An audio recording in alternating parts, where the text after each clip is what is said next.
You stand at the edge of a field. It's night. The air smells like smoke and damp earth.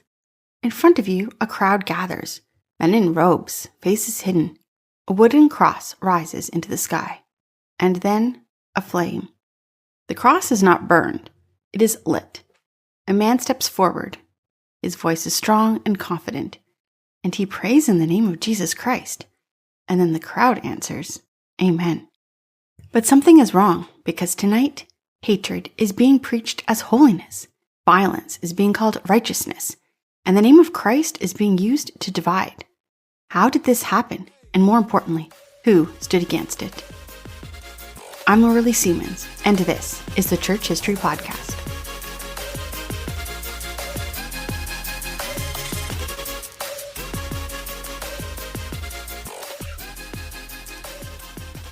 Welcome back to the Church History Podcast, where we are following the story of the church in chronological order. We started in our very first episode with the life of Christ, and we have followed all the way through the time period until where we are right now, which is in between World War I and World War II. We've talked a little bit about some of the different things that happened during this time period. There was obviously a lot of good things that happened, and we've talked about some of the missionary movements that happened during this time. But there was also some very bad things that were happening. Last week, we talked about the start of eugenics during this time period. And we've also talked about some of the things that were happening in the churches and in the schools and a lot of the universities, which were very much Christian-based during this time period, became more secularized. I'll put links to those episodes in the show notes so you can go back and listen to them.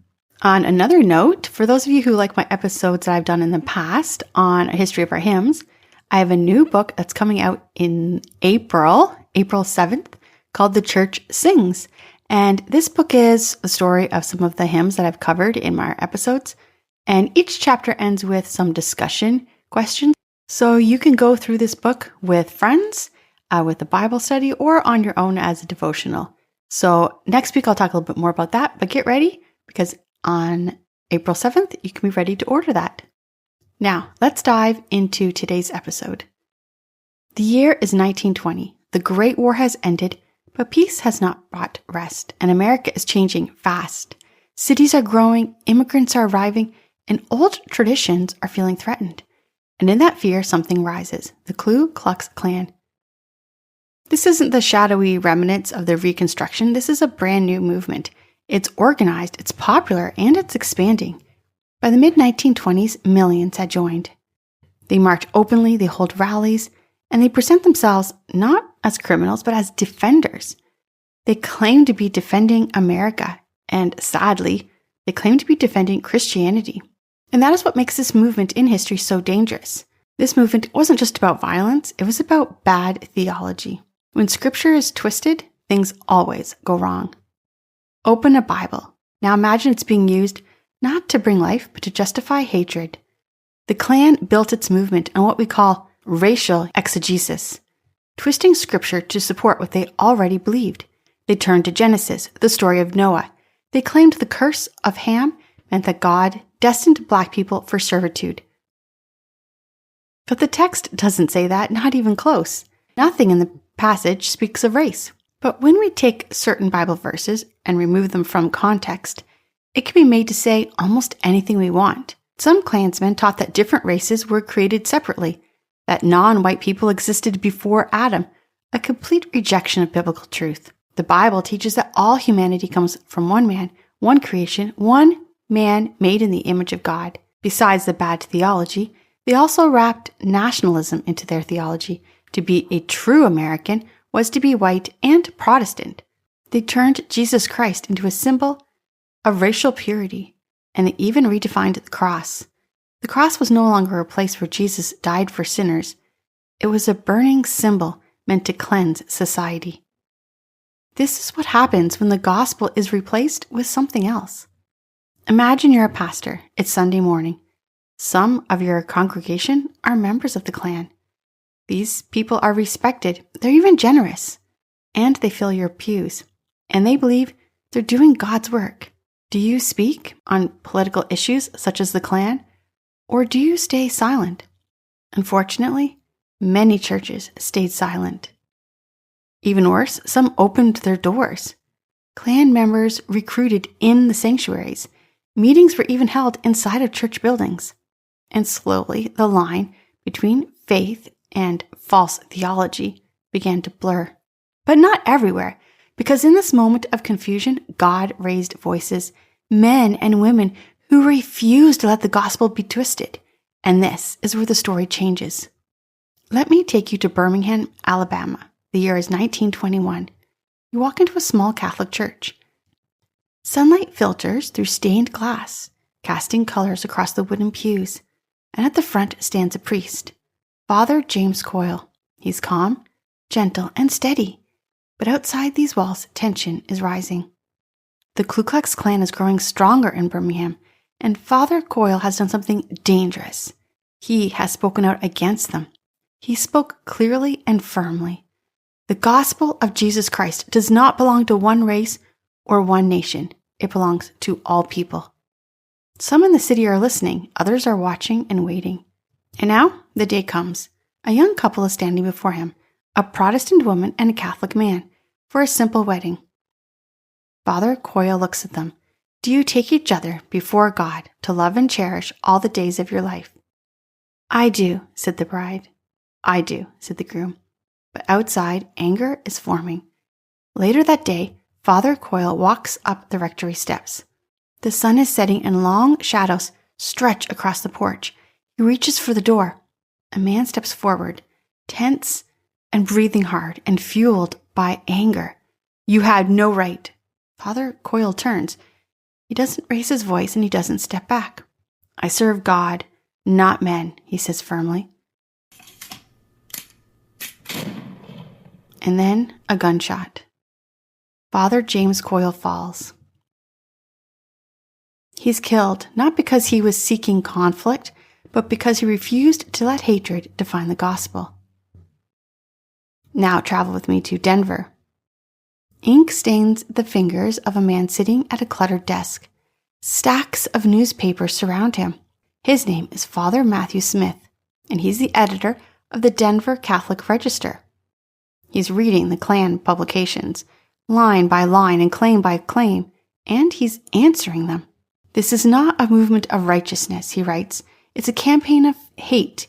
It's designed to stir fear and raise money. He prints these words and thousands read them. Week after week, he pulls back the curtain, explaining the flaws in the bad theology of the Klan. People begin to ask questions, and they begin to see what was hidden, and the power of the Klan begins to weaken. Now, follow me to Indiana, to the University of Notre Dame. A Klan rally is forming nearby. Robes, banners, and torches.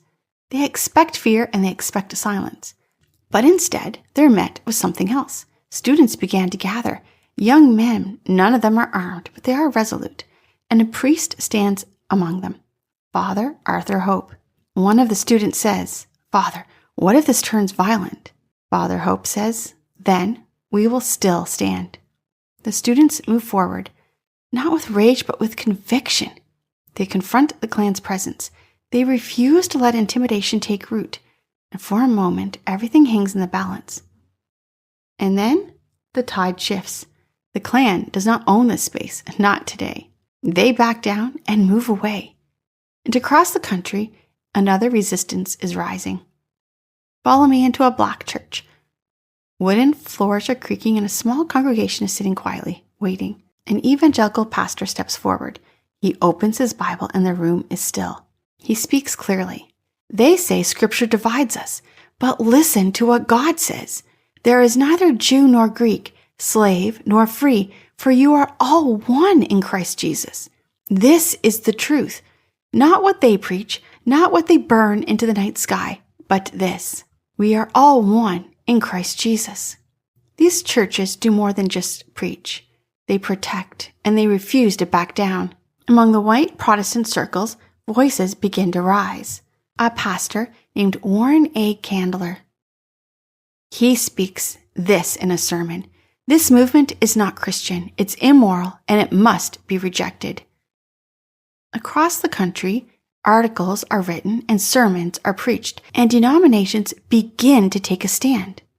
One evangelical preacher writes this, The gospel unites. It does not divide. And slowly, the narrative begins to change. These pastors, they weren't perfect heroes, and they were from many different denominations. There's a lot that they didn't agree on. They didn't agree on doctrine. They didn't agree on the practice of the church. They didn't agree on politics. But there's one thing they did agree on. The gospel of Jesus Christ cannot be used to justify hatred. They were willing to stand when it would have been easier and safer to stay silent. Faithfulness is preaching truth from the pulpit or standing in the streets.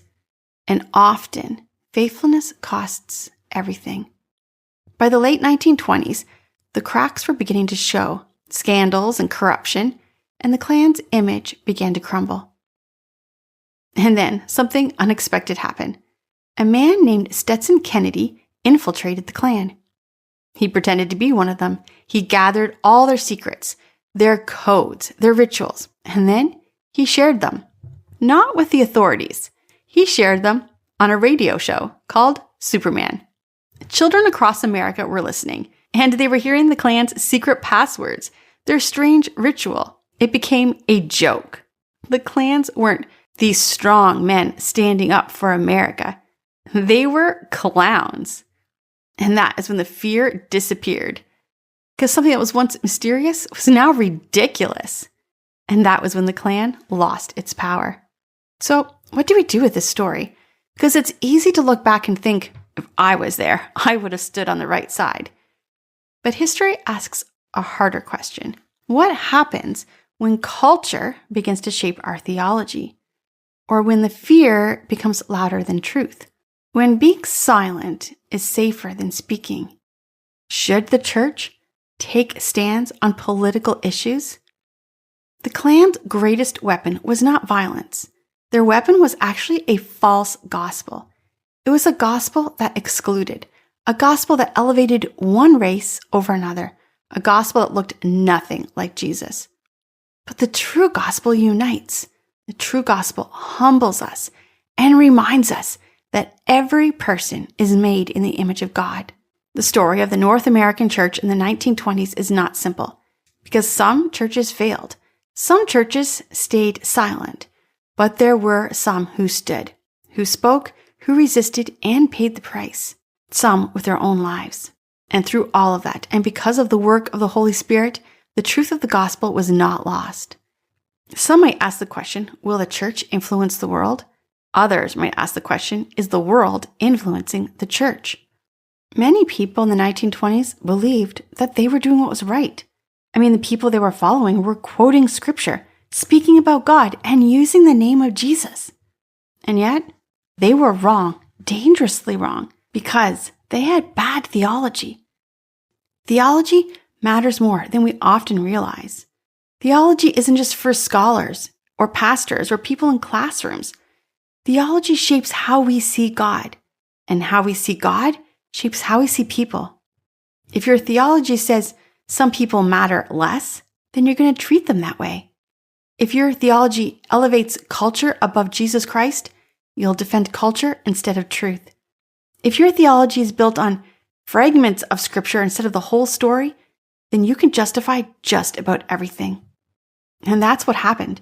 The Bible wasn't removed, it was misused, twisted and taken out of context, bent to support what people already wanted to believe.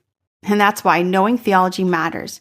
Not just knowing a few Bible verses, but understanding those verses.